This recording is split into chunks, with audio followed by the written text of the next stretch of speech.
Welcome to the Healthy Investor Podcast with Bob Mastriani, where you and I will learn from successful real estate investors, entrepreneurs, and other highly driven individuals about their journey and the healthy habits and routines that play an integral part of their growth. Welcome back to the Healthy Investor Podcast. I am your host, Bob Mastriani. Today I have with me Neil Schoepp. Neil spent 40 plus years in New York City, where he grew up and hit every kid's exacta. He first became a police officer and then a fireman.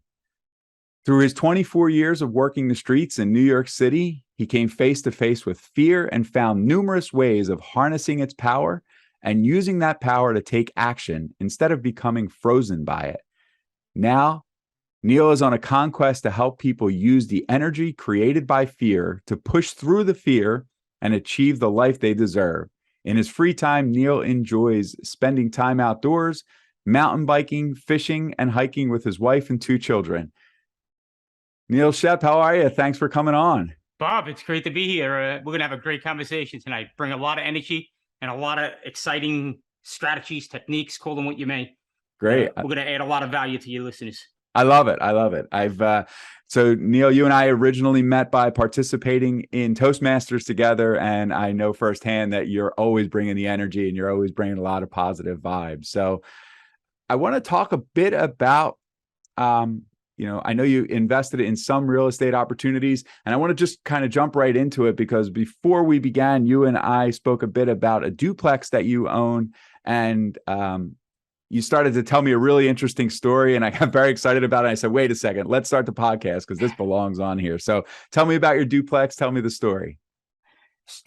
So my duplex was one of the first properties I've ever purchased, and I purchased it and I called it Molly's College Fund. I use it as the college fund for my kid. And we purchased it back in 2004, 2005, with the intention of using the equity that built up in that property to pay for Molly's college. And now Molly is in Penn State, and we are using the equity we have in that property to pay for her college. Now, why is that significant? Because it brought me independence, right? I never had to think about how I was going to pay for my daughter's college. I already knew, and I knew years ago because of what I did. So that was integral to bringing stress levels down. Molly would always hear about college debt, and I'd be like, Molly, don't worry about it. We have the property. And in addition to that, that property is now bolstering my net worth. So there's no loss there. When you put it into a college fund, you end up spending that money out, and then that money's gone. My money never disappeared. That's went somewhere. It I just love went that somewhere story. else. So I'm sorry, Bob. In addition to that, that duplex, my son saw what I was doing with that duplex. My son's 17, and he saw what I was doing with that duplex, and he's like, Dad, how do I do what you're doing? So when one half of that duplex, it's an over and under actually, when the top half became vacant and I needed a tenant and we had to do the turn, I went to him and I said, listen, this is your opportunity. If you want, you take the money out of your pocket and you pay for the paint. You take the money out of your pocket and you pay for the tile and the cleaning, and you do the work. I made him do the work. He wasn't allowed to hire it out because he had to feel what it meant to work.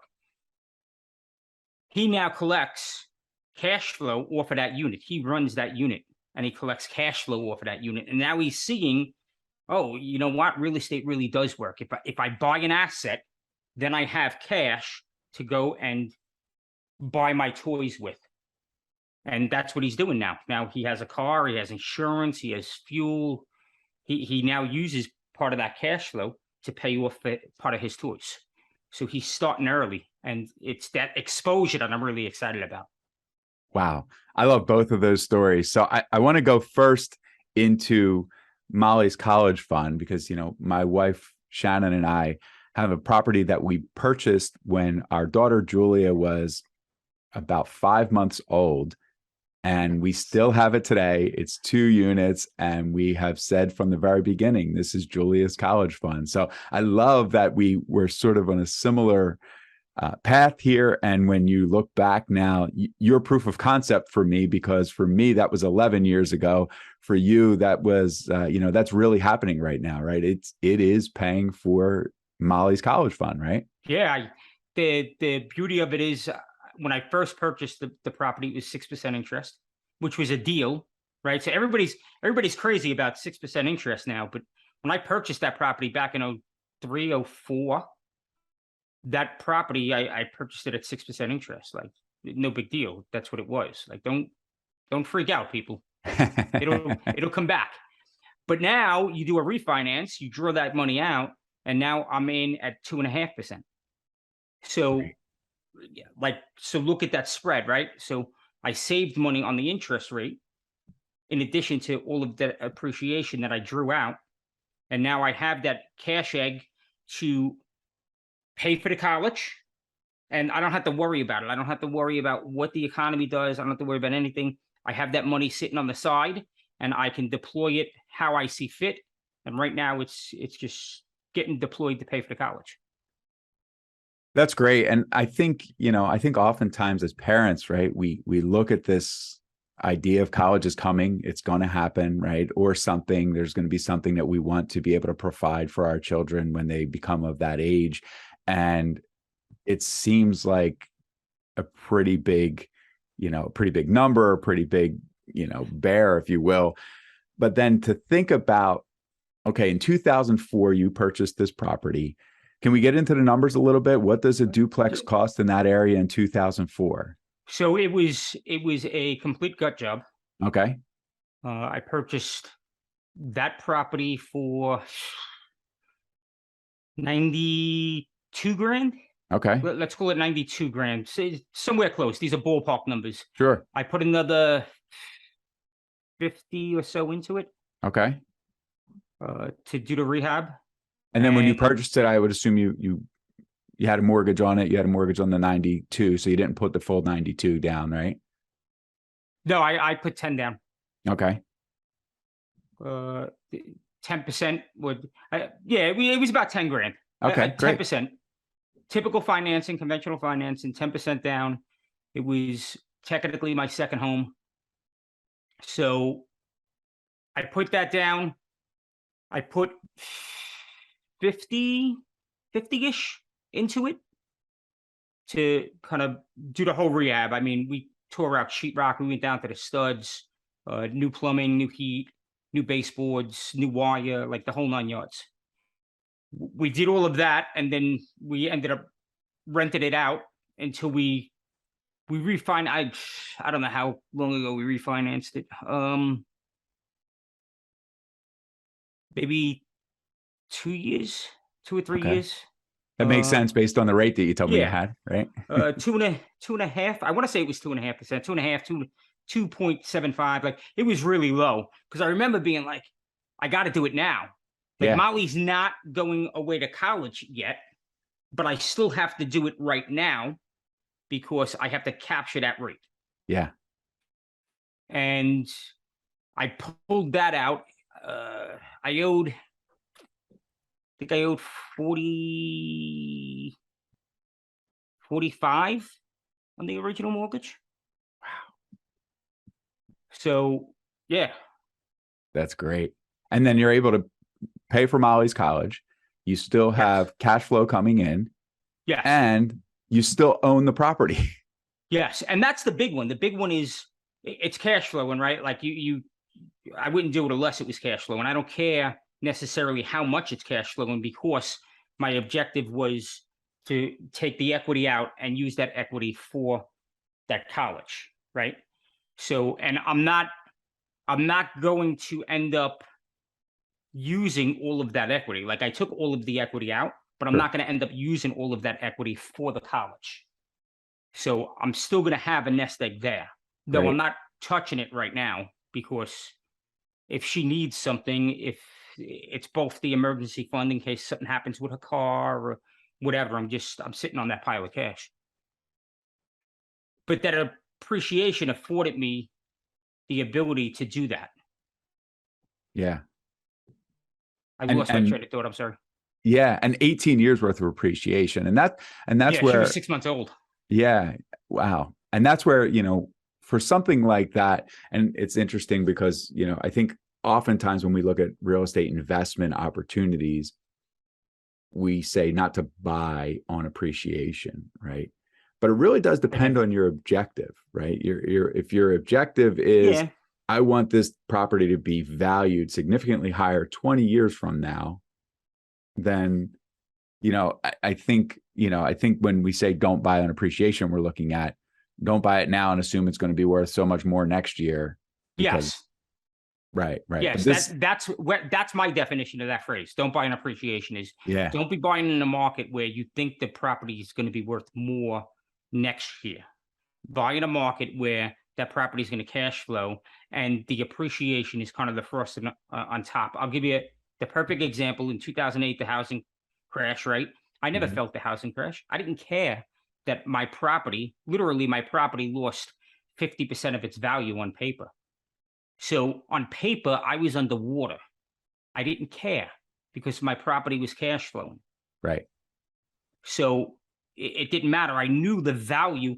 The only thing I had to make sure I was good with was, all right, if I was going to sell this property, I would have to wait another 2 or 3 extra years for that appreciation to come back. But I was in an area where I knew it was just a market thing. It wasn't an area thing. sure. So as long as you're buying in those solid markets, I don't I don't really look at appreciation, honestly. And then, of course, you have the ability to also create lessons with your son. Now, your son has some interest in the business; he's learning some skills, Yeah. and maybe you've created a little bit of a monster there, which is probably good, right? But I'm slowly creating the monster. He's still 17 and he still wants to watch the dumb YouTube videos, but he's gradually coming over to the dark side. Well, 'Cause a lesson I learned years ago with a property that I purchased. If he's going to be spending time on YouTube, there's so many things he could learn on there. I mean, yeah, I rehabbed one of my properties, and the running comment for years, and people would say, well, how did you do it? How did you know how to do it? How did you know how to do it? And I used to say, YouTube University. I have to drywall, I have to spackle. I was terrible at spackling corners. I'll never forget. I had a hard time figuring out how to spackle corners. And I found a video of this lady, and it was about 2 minutes long. And she was like, here's a trick to how you spackle corners. And I watched that thing a dozen times, and I kept saying, she made it look so easy. I'll try it. And I did it, and it worked. And it was just like, so, if you can get your son to flip over to those things on YouTube. from a guy that learned how to tape corners and YouTube wasn't around, I'm very appreciative of YouTube. Yeah. YouTube now. Like I learned, like, all right, I'm just gonna tape this. All right, I made a gouge there. We're gonna fill that in. It would take me 3 days to tape one corner when I was first starting out. So That's great. So let's jump in a little bit to your mindset mentorship. I know you've created a mindset mastery. Let's talk a little bit about that. Every conversation that I've had with you, you bring so much positive energy, and I think you are really a cheerleader for the people around you, where you tell them, like, you can do it, you're great, you're getting better. So talk to me a little bit about this and what it means to you. So I got to give props to Gino Barbara, right? Okay, great. He's the guy that turned me on to mindset. I joined Jake and Gino for the multifamily aspect of it. And Gino snuck in that mindset bug, and mindset really is the pillar that holds everything else up. So kudos to Gino. I'm extremely grateful for the conversation I had with him when he planted that seed into me. Mindset mastery is just about breaking down the mindset journey, if you will. So what mindset is, then going from that, delving into habits and what your habits are presently. How do I change my habits? What are some strategies and techniques I can use to change those habits? Then putting all of that together, right? Building systems, and then putting all of that together so that I can actually progress in the right direction. So life happens for us, not to us. And if we don't have that roadmap of where we're going, then life's going to take over. It's kind of like, you ever sit in a tube going down a river, or sit in a tube in your swimming pool in the backyard? You don't even realize it, but you open your eyes and all of a sudden you're on the other side of the pool, or you're 50 feet down the shoreline. You don't even feel like you're moving. That's life taking control of you. Yeah. If you set the destination, if you set the course, then you're in charge of where you go, and you don't have to do a zigzag. It's more of a direct line. I love that. So are you coaching others? Are you mentoring others in your I do. I'm not out there petitioning people. Okay. As people need help, I help them. Okay. Okay. So I love that. I became, again, Gino. I owe all my success to Gino, by the way. Gino was like, I think you'd be a good life coach. And I hemmed and hawed on that for probably a good 6 months. And then I became a life coach. And it was because he planted that seed. He's an amazing individual. That's great. That's great. And I think, two things. One is, I love the comment when we talk about mindset, whether you believe you can or whether you believe you can't, you're probably right. Henry Ford, absolutely. And, I think when you speak about Gino, I think sometimes it's really interesting that others may see in us some strengths that we don't necessarily see in ourselves. And you need that little bit of a boost of someone to say like, hey, I think you'd be great at this. I think that's the power of coaching, Bob, because it's the power of coaching because you as Bob are in the weeds. Yes. And you can't see more than 5 or 10 feet ahead of you. Whereas myself as the coach, I'm standing up on a balcony or up on the roof, and I can see blocks and miles ahead. And I have different exposures, so I can see your traits are very similar to the traits of this individual and this individual. So I can kind of nudge a person in the right direction by planting those little seeds. And I'm sure, I know you bring value to others because I've been around you enough to see it. But I can just tell from the way you speak about it now, the way you've spoken about it on our Toastmaster conversations, I feel like it brings a lot to you, bringing value to others. I feel like you just feel like you are I don't know. I just feel like there's a great value in yourself from doing that too. I get a high off it. Yeah. Go back to, I was 18 years old. I was a volunteer fireman. Then I became an AMT. Then I became a police officer. Then I became a paid fireman. And that was 30 years of my life. So my entire life has been about helping others. And that's really what I'm passionate about. I'm extremely passionate about allowing people to understand that they can lead their life. They can make choices that will lead their life down the path they want. They don't have to listen to anybody else. They're in control of their life. Just because somebody says, oh, what do you want to do with tenants and toilets? Right? That's the old adage. You're at a party and you're like, oh, yeah, I'm going to buy a duplex. What do you want to do that for? You're going to get woken up at 3 o'clock in the morning. Yeah, you might get that phone call at 3 o'clock in the morning. But I'm here to tell you that for all of the phone calls that I got at 3 o'clock in the morning, and by the way, I've never gotten a phone call at 3 o'clock in the morning. I've gotten them at other inappropriate times, like right before Easter dinner. But in all those times, in all of those struggles, right? It's been so worth it. I'm paying for my kids' college. I don't have to worry of that. Yeah. Right. I'm setting my son off on his financial independence. I didn't get any of that when I was 17. So it's so worth it. That's great. The other thing I wanted to talk about. So I know you have your goal system that you've created. And I remember, I guess it's probably about 4 or 5 months back, you did a speech at Toastmasters and you spoke about what you call your fast car goal system. And I'd love for you to talk about it because if I dig back into my notes now, I'm sure I'll find your fast car gold system, and I know that's something that you utilize. So if you could talk just a little bit about what that is and what it means, that I really like it. So in a sentence, it's about getting focused on the goals that you want.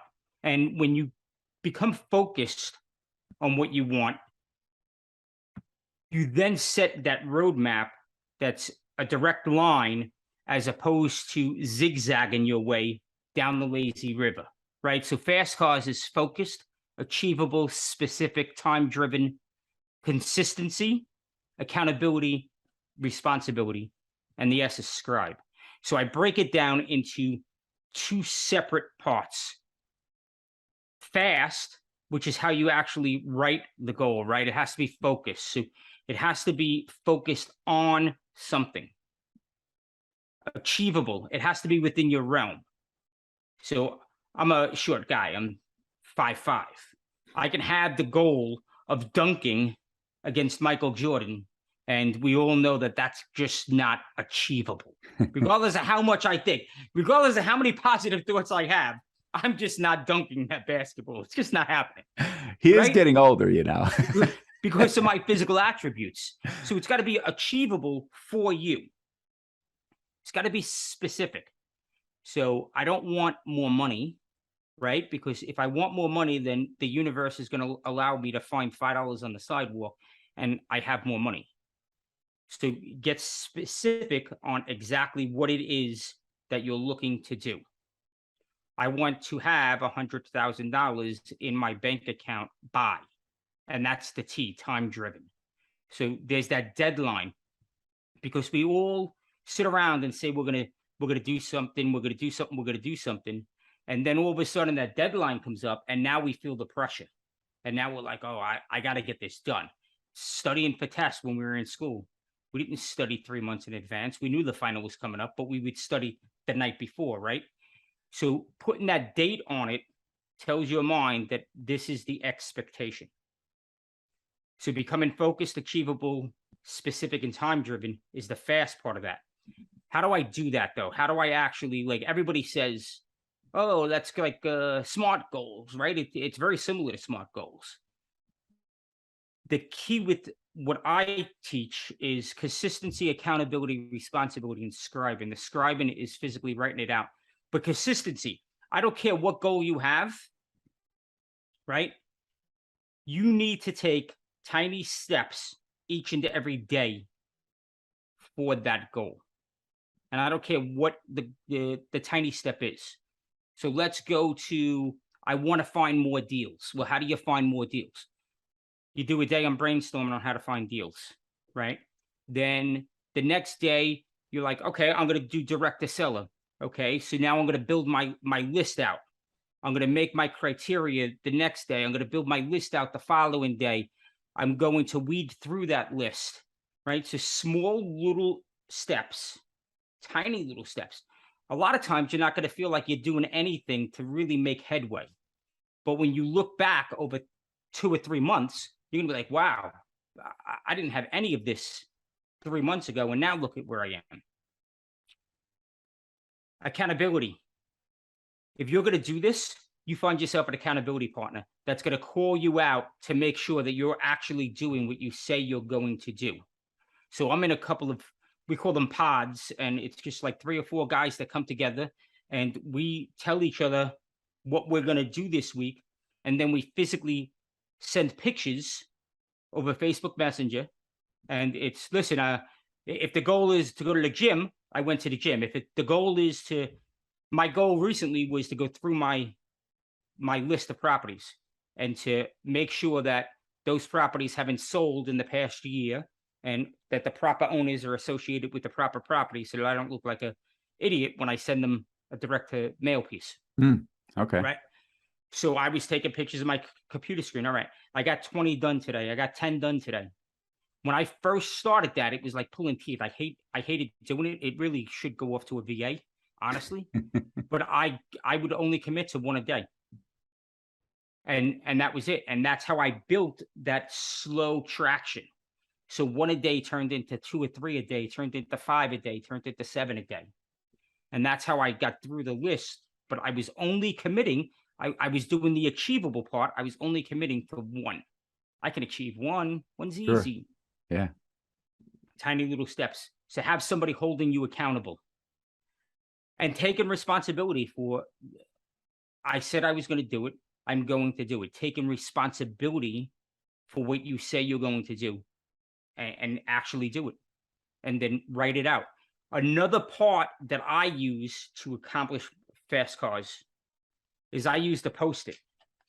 So I'll take a Post-it and list a couple of things that I need to get done the next day to accomplish whatever my big time goal is. So if I Okay. have the goal of losing weight, I may have, all right, tomorrow I have to prep my meals for the week. Or I may have to find additional recipes because I'm getting tired of eating the same old stuff. Or I may have to go shopping. Shopping may be one, right? So just that's part of the responsibility. And I use that as the accountability also, because now I wrote it down. Now I have to do it. That's So that's great. kind of fast cars. I love that you've broken it down into one section. You know, the fast is really about deciding the goal and creating the goal. And then the second is about the action of what is it going to take to achieve the goal. Nothing happens without action, right? Yeah. You could say, I'm going to buy 1,000 units this year. And you may buy 1,000 units like that. That's not unreasonable. Honestly, I don't think that's crazy, but you have to take the action steps to get there. Yeah. Right. So you have to do, you have to go out and make friends, which is my way of saying networking, right? You have to go out and make friends, build relationships, build your education, find the deals. Like you have to go out and actually physically take the action. And that's what cars does. Cars holds you accountable to actually taking that action. I like it. I really like it. And I know we talked about this before, but I think I hope it provides value for my listeners here.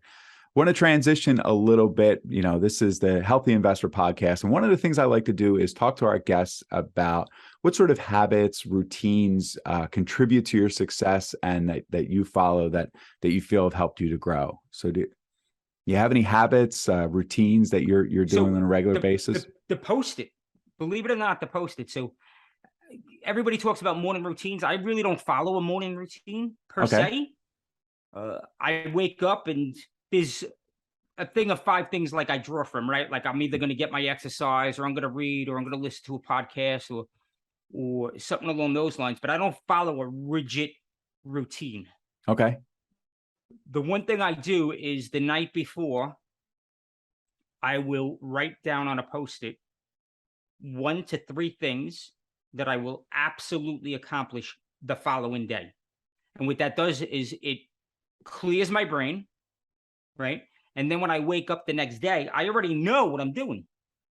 I don't think about it. There's no thought there. I know what I'm doing because it's on the Post-it. And these 3 things will get done by the end of the day, or I'm not allowed to put my head on the pillow. Oh, and that's your personal accountability. Yes. So when I put out a whole bunch of fires and now all of a sudden it's 11 o'clock at night and I realize I didn't do those 5 properties to match up the property owner with the property, right? I didn't do the 5 that I committed to on my Post-it. Well, I'm sitting there and until I do those 5, I'm not allowed to go to bed. Until I finish the chapter for my book, I'm not allowed to go to bed. Until I make that blog post, I'm not allowed to go to bed. Whatever it is I listed on that Post-it. And that's why I say 1 to 3, because if I know I'm going to have a really busy day, I'll make it 1. Sometimes I take I take the easy way out. Absolutely. It's okay. Show yourself some grace. And well, even if you know you're going to travel, maybe you know you're going to be in appointments all day long, right? You have to know your schedule a bit too. So this is another thing. So I'm going away the end of the week. I'm going down to my market to tour my properties and everything. So I know I'm going to be traveling on certain days. So I will save the things that are easy to do while I'm traveling. Oh, okay. For that Post-it. So I'll play that way. This way, even though I'm traveling or even though I'm in market, I can still get things accomplished. Okay. Okay. And you had mentioned before that you participate in a martial art. Which is that? So I participate in Haganah, which is Okay. the evolution of Krav Maga. So it's a Oh, lot of gun disarms, knife disarms, stick work, hand-to-hand work, all of that, like bodyguarding, okay. And how firearm manipulation, regularly are you doing that? the 3 times a week for Ooh. 7 years. Okay. All right. So, and the fitness component that goes along with that. Yes, yeah. So is that classes, and that's sparring sessions, I would assume, and Yeah. So education? it's sparring sessions, it's fitness sessions, it's the technique sessions, which is the actual disarms. And during that, you kind of learn the principles behind everything. So Okay. you're not just learning, oh, I have to step to 10 o'clock and I have to guard my neck and I have to punch to the rib cage. You're learning why you're doing that. You're learning the principles of it. And what that allows you is then you can then face any situation honestly and be like, all right, what's the first thing? The first thing we always have to do is get off the line, whether Okay. it's a punch, a knife, a bullet, get off the line of fire. So that's the principle. And if you follow those principles, then you'll be able to deal with situations as they arise. Now, that those 3 days a week, is there anything that you do sort of outside of that to prepare? Are you then doing anything to prepare your body is there any sort of lifting involved or any sort of exercise or workout to prepare yourself for those trainings? So I do a sparring class Okay. that's outside of those 3 days a week. So that's an additional 2 days a week. And then I do a fitness class, which is 3 days a week. So I'll go to fitness and then I'll go to the fight, which is the Haganah. So I'll go to fitness and then I'll go to Haganah. Okay. And then I'll go to fitness and I'll go to kickboxing. Okay. And so it's kind of separate, but combined also. And So then, I'm in the gym 3, 4, 5. I'm in the gym 5 days a week, just about wow. 3 to 5 days, depending on when I decide to go. And I'm there for 2 or 3 hours at a shot, depending on what I'm doing. Okay. So what aspect of that do you feel, is there an aspect of that you feel contributes positively to your personal success and growth? Mindset. Yeah.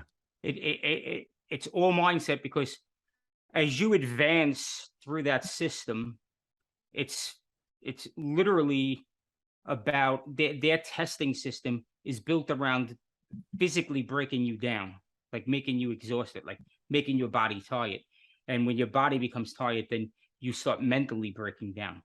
Sure. You'll And that's when you understand make that mistakes, right? you'll understand that because you're a runner, right? Like once I break down physically, then my mind starts going. Yeah. And what the system teaches is, all right, well, when you're physically tired, your mind takes over. When your mind takes over, you physically take over. Like when your mind breaks down, you start doing things automatically because of repetition. Sure. So you'll do things that you don't even realize that you're doing. And it's all because of that repetition that you had. And the mindset aspect of it is you're never giving up, right?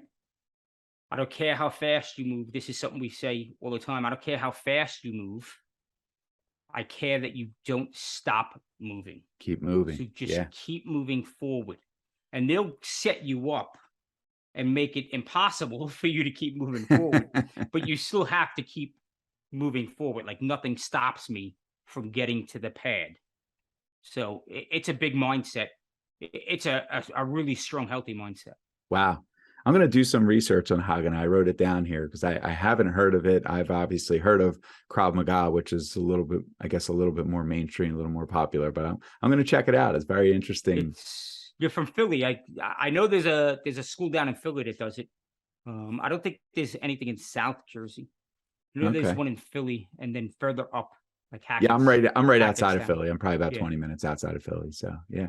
Okay, cool.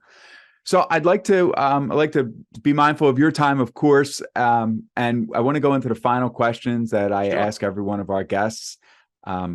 So first for you, what is your definition of success? Ooh, that's a good one. I think my definition of success, Bob, is whatever the individual person deems they want to do. So I believe that you're successful if you set out on a path and you start accomplishing those things, right? So I don't believe that success necessarily is being rich, right? If I set out on the path of always helping my neighbor, and when I drive by my neighbor's house, I bring her pails in, I make sure that her walkway's shoveled, then I'm a success because that's what I said I was going to do, and that's what I'm doing. Success isn't always tied to dollar amounts. Okay. I like that. For someone who is new to investing or even just learning to focus on their goals and their path to success, do you have a book recommendation to help them out? I feel like this is table topics in Toastmaster. It is. If you guys aren't Toastmaster guys, you got to find a camp, a Toastmaster camp to go to. So a book, a real estate book or a business book?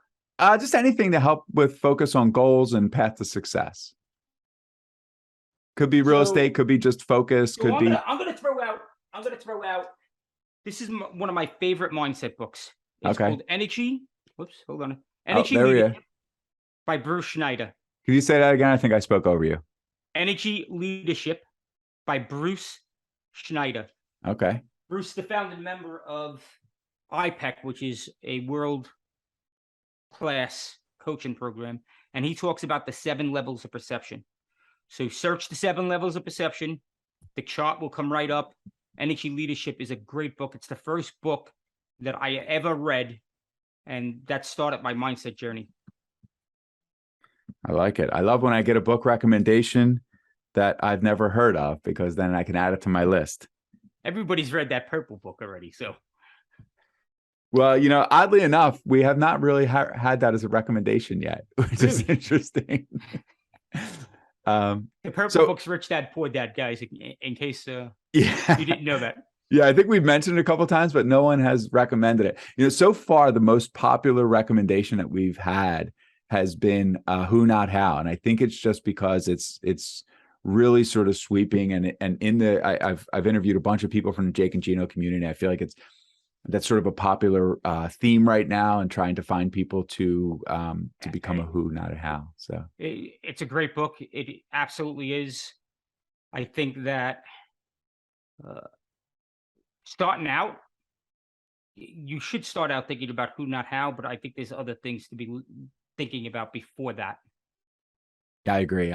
Well, similar to what you were saying about your son, right? He has to learn it first before he can delegate. I'm a big get your hands dirty, learn it. And this way, whether somebody's taking advantage of you or not. That's really what it comes from. Mm-hmm. So I want to thank you. I appreciate you coming on. Before we get into the final question, can you tell everyone how to reach out to you and how can we support you?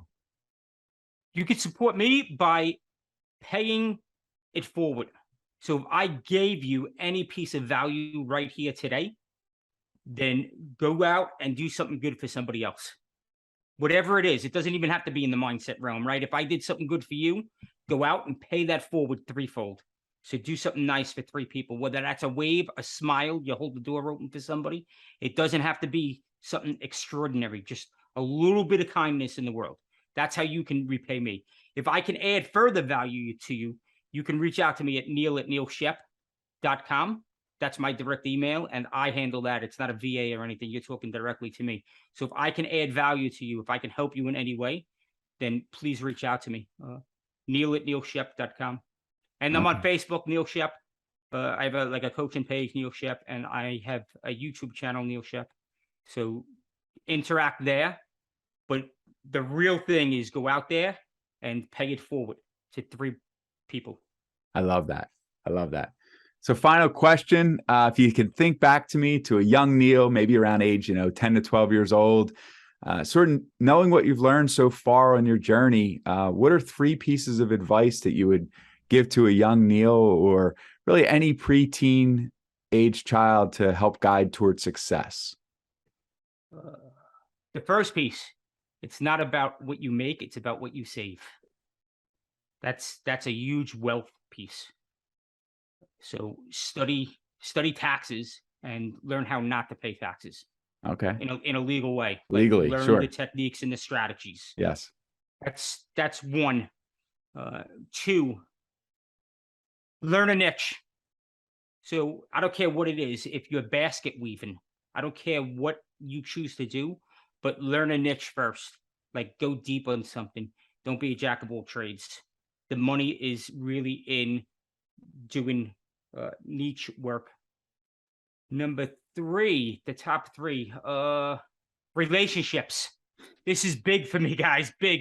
I'm a New York City guy. My father always told me people always have an angle. They're out to get you. I watch people get taken advantage of with the 3-card Monte game.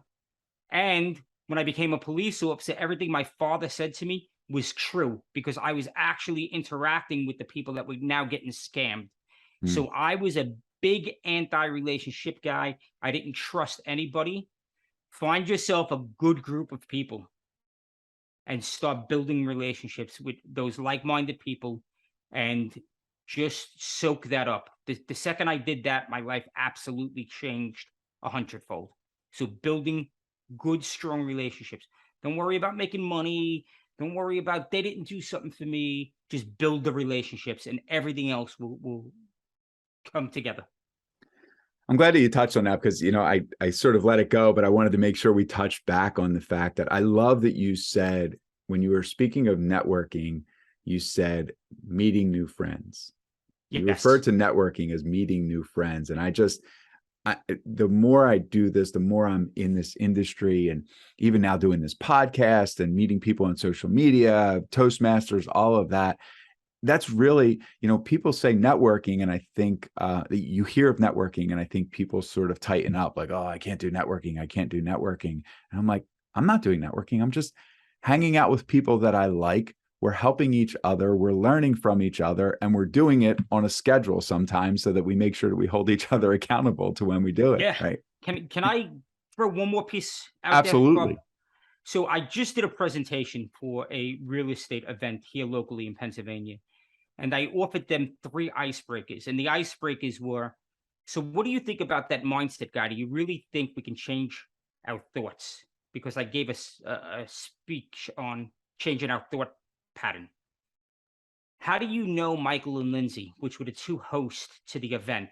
Okay. What did you think about Robert's presentation on apartment buildings? I'm a flipper, but I'm thinking about going into apartments. What do you think?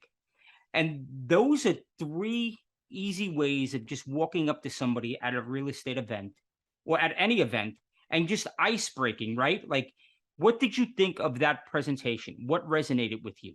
What brings you here? Because when I ask you what brings you here, you're going to spill out a whole bunch of stuff as we start talking. And then I can find little nuggets of how I can add value to you by making an introduction, suggesting a course, suggesting a book, doing something. And that's how you build out that relationship. Building out that relationship is a slow process. It doesn't happen overnight. But yeah, that's how you do it. That's great. how I do it, at least. You keep adding value. I love it. You continue. It's when I got that relationship part, I was like, this is amazing. Like, people actually out here will help me. And yeah, like, people will help you. Like, it's no big deal to help somebody. Yeah. Like, that's great. No big deal. Thanks so much, Neil. I really appreciate you coming on today. For everyone who's listened today, reach out to Neil. If he provided value for you, make sure you follow up and reach out to him. Thanks so much for listening, and have a great day.